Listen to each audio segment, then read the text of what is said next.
Bienvenue sur votre chaîne. Merci d'être avec nous sur 3A Télé Sud, votre chaîne, et nous sommes heureux de vous accueillir encore sur ce plateau avec aujourd'hui la question qui touche à la mode africaine, à la création africaine, à la promotion même, je dirais, de ces secteurs d'activité.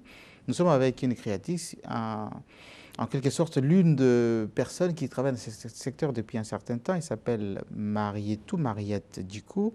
Elle est du Mali. Bienvenue. Merci, Jean-Marie Kassamba. Alors avec vous, nous allons essayer de voir un peu ce qui marche et ce qui ne marche pas dans votre secteur, c'est-à-dire la mode africaine. Ça fait un moment que vous avez décidé, vous, de venir vous installer à Paris pour promouvoir un peu, je dirais, ce secteur. D'abord pour votre pays, le Mali, mais également par rapport à vos créations à vous, en tant que styliste. D'abord, qu'est-ce qui vous a déterminé, vous, personnellement, à vous lancer dans la mode? Mais la mode, c'est une passion très lointaine. Moi, je suis une passionnée de la mode de par ma mère d'abord, parce que ma mère, elle nous a jamais envoyé chez les tailleurs. Nous avons toujours porté les vêtements qu'elle confectionnait pour nous. Et moi, j'étais toujours dans ces jupons à maman. Et c'est moi qui tournais la machine, qui a l'âge de mon petit frère, qui a une quarantaine d'années. Et elle m'apprenait à couper pour mes poupées. Elle m'apprenait à assembler ce que je coupais, toujours pour mes poupées. Et de là est venue d'abord ma passion pour la mode, pour le vêtement. Et ensuite, je suis allée à l'école des bonnes sœurs, à l'école du fleuve à Bamako.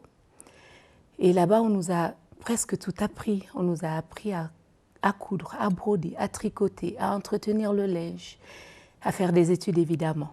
Donc, ma passion de la mode vient de là. Et il y a aussi ce petit besoin personnel pour moi de rester élégante pour la femme, pour les enfants. Je signale au passage que ce que vous portez, c'est vous-même qui avez créé cela, hein? Oui, ça c'est un vêtement, c'est ma toute dernière collection en fait.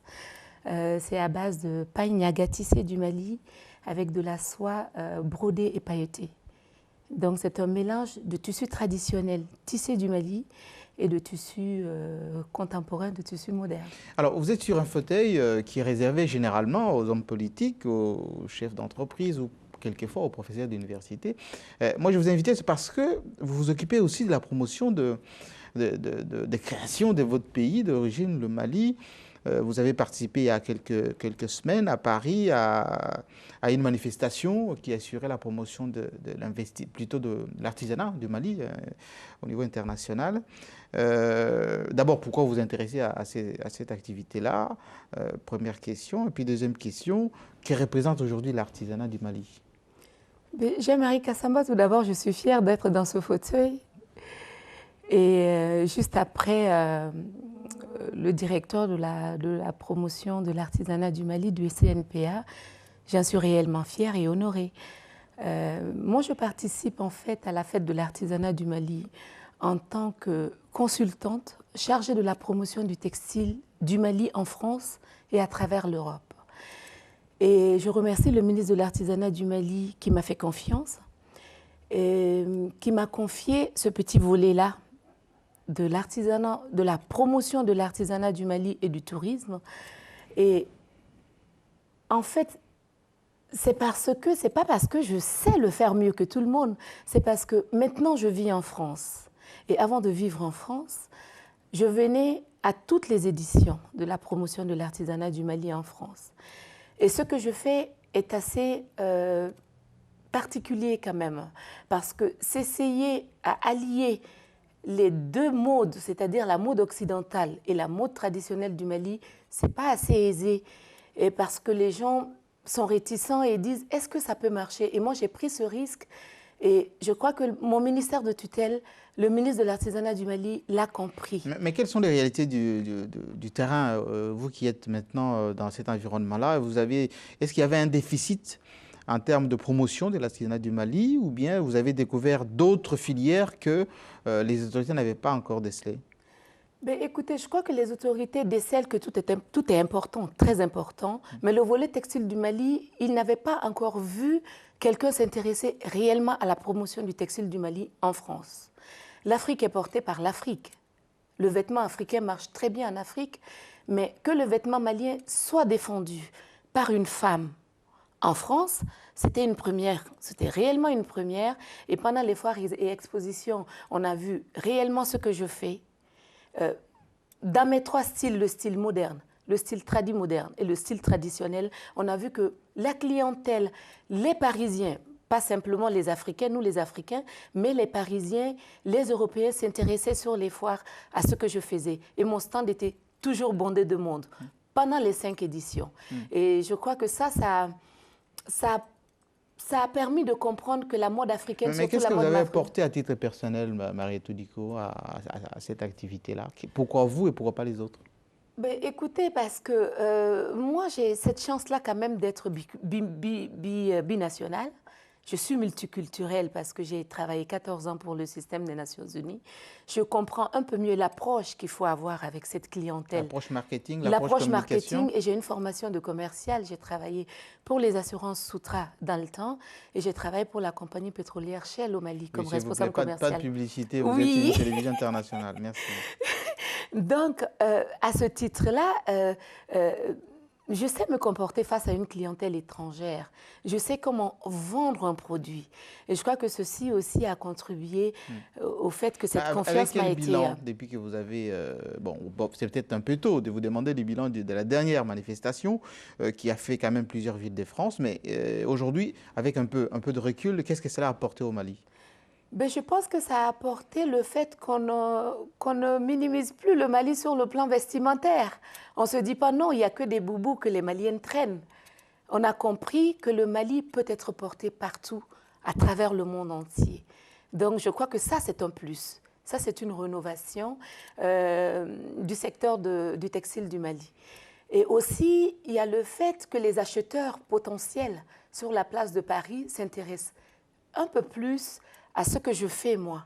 Et j'ai des contacts et je pense que ça, c'est très important. Et ça, c'est vraiment une nouveauté que l'artisanat du Mali a pu apporter en 5 ans d'édition. Nous avons vu évoluer cette fête, cette grande fête du Mali qui se tient à Paris, dans un endroit aussi prestigieux. Nous accueillons beaucoup plus de visiteurs. Nous accueillons maintenant des acheteurs. Vous étiez à la Bourse du commerce à Paris. Oui, nous étions à la Bourse de commerce de Paris. Oui. Et c'est un endroit qui accueille du beau monde. Voilà. En fait, du monde de voyons Paris. un deuxième volet, votre aspect, en fait, une des casquettes que vous portez, Mariétou Dicko, styliste, créatrice de mode. On reproche très souvent aux créateurs africains d'être un peu suivistes. Ils copient beaucoup des catalogues, notamment des prêt-à-porter occidentaux. Quelquefois, vos produits ne sont pas très finis, beaucoup d'approximations, pas assez professionnels.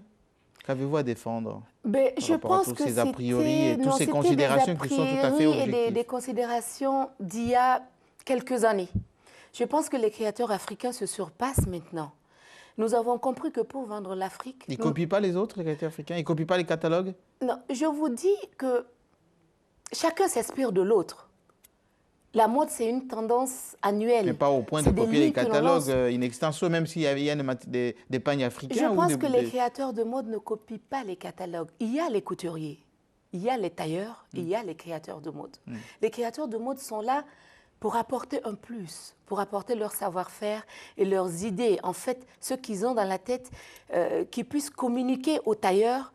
Qu'est-ce qu'ils ont dans la tête? Qu'est-ce qu'ils ont envie de sortir? Vous savez, M. Jean-Marie Kassamba, d'un seul modèle, quand c'est un créateur de mode qu'il dessine, qu'il imagine, qu'il le crée, peuvent découler 20 autres modèles. Et je vous assure que les créateurs maliens d'aujourd'hui, différents des tailleurs et des couturiers, on peut être créateur de mode sans être tailleur. On peut être créateur de mode sans être couturier. Les couturiers en Afrique travaillent beaucoup sur les catalogues. Les tailleurs copient les modèles. Ça, c'est normal, mais les créateurs de mode, maintenant, créent Jean-Marie Kassamba des modèles. Mais pourquoi il manque sur la place, on va dire la place internationale, que ce soit à Paris, à New York, à Tokyo, dans d'autres grandes villes au niveau international, il manque des vrais magasins des stylistes africains, il manque dans des supermarchés, il n'y a pas de de prêt-à-porter même, je dirais, créés par les Africains.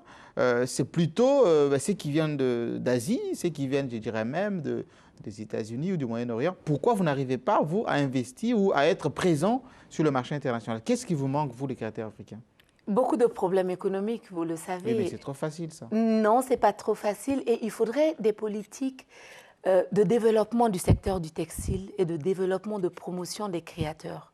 Il faudrait aussi que les créateurs arrivent à produire ce que la clientèle étrangère aime, ce que la clientèle étrangère apprécie. Moi, raison de ma présence en France, raison de ma présence à travers l'Europe, à toutes les rencontres qui se passent non seulement sur le plan international, mais sur le plan local. Les associations en France organisent beaucoup de manifestations. Si nous n'allons pas vers les populations qui ne sont pas des populations d'un certain niveau, nous ne pourrons jamais comprendre comment la mode africaine peut être portée à travers le monde.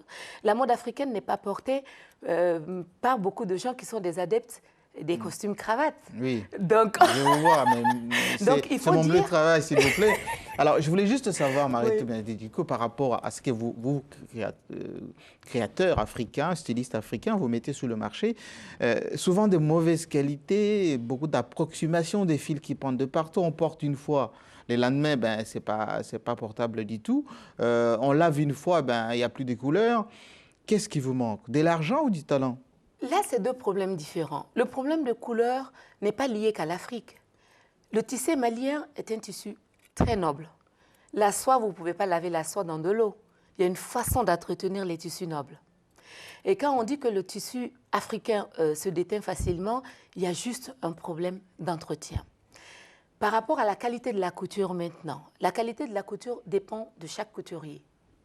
Et si un couturier, un créateur de mode n'est pas suffisamment attentif à sa production ou fait de la couture pour des touristes, ou quand le client préfère acheter pas cher du tout sur les marchés en Afrique, ou quand le personnel du créateur de mode est un personnel qui n'est pas stable, qui change tout le temps et de la main-d'œuvre pas chère, réellement, ça ne peut pas être de la bonne qualité. Autrement dit, il vous manque un peu de management, d'organisation. Il faut du travail. Oui. Il faut beaucoup de travail.